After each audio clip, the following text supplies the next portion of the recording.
অভিনন্দন। সংগ্রামী উপস্থিতি, এখানে বক্তব্য দেওয়ার কিছু নেই।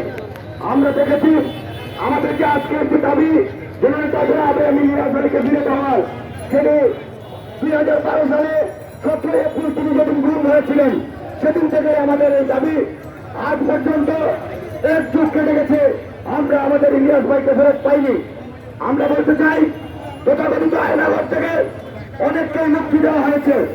আমরা গতকালকে জানতে পেরেছি ইলিয়াস ভাই জীবিত আছেন এবং তিনি গুরুতর অসুস্থ।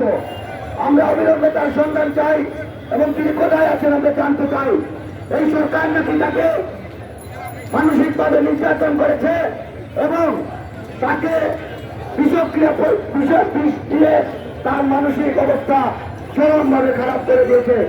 আমরা অবিলম্বে এই ইলিয়াস ভাই সহ আমার বন্ধু ইফতেখার আহমদ বিনার, জুনায়েদ এবং আনসার আলী সহ বাংলাদেশের যত নেতা কর্মী গুম হয়েছে, আমরা সকলের সন্ধান দাবি করে এবং আমাদের দেশের উপরে এখনো যে ষড়যন্ত্র চক্রান্ত চলছে সেই সকল চক্রান্তকারীদের হুঁশিয়ার করে দিয়ে আমি আমার সংক্ষিপ্ত বক্তব্য এখানে শেষ করছি।